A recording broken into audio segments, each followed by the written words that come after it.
Hey, how are you guys doing? Well, not as good as you. Well, I'm kind of tired, I'll bet. but that's okay. I'll take it. Yeah. Hey, Well, Jeff, we hopped on your website once again today, and we see a lot of stuff about Tim Pawlenty. Okay, now you beat him. Moving on. What's Yep. going to be on that website? What's going to be your focus? What are the top few things the Minnesotans need to know about you that you'll focus on? Yeah, the message won't change really at all. We've been sharing the same message since the beginning of the campaign, and it has really been and will really be about changing the culture and the attitude in St. Paul, particularly some of our state agencies, from that of controlling and directing to actually serving people. So whether you're looking at the DNR or the MPCA or the Department of Commerce or the Met Council, and right on down the list, as I've been traveling around the state and talking to people, there is just this hunger for government to act differently and treat people differently. And it's not a very partisan message at all. I hear it from Democrats and Republicans. They may have different complaints, or they might have different stories to tell about different agencies, but I hear that a lot, and that will continue to be the message throughout the rest of the campaign. well, Jeff, Karen Housley just talked a little bit about style versus substance when it comes to the president. She may not always agree with everything he tweets or says, but at the end of the day, it's policy. It's what gets done. Can you move the needle? My question to you, do you agree with all of the president's policies and the way he's running the country today? Where, if anywhere, do you deviate?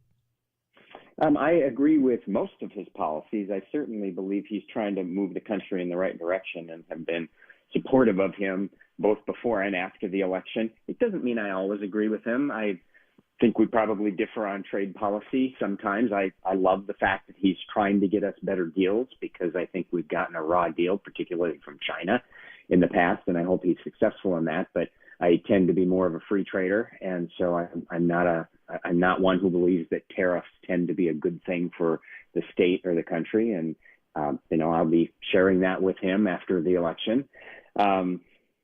That's probably the biggest difference. We will probably differ sometimes on spending and spending priorities. I believe that the government spends entirely too much. I wish he hadn't signed that big omnibus bill a few months back, and I know he said he didn't want to, but in the end he did. So there will be certainly instances where we're going to disagree on policy, but I think he's doing a good job.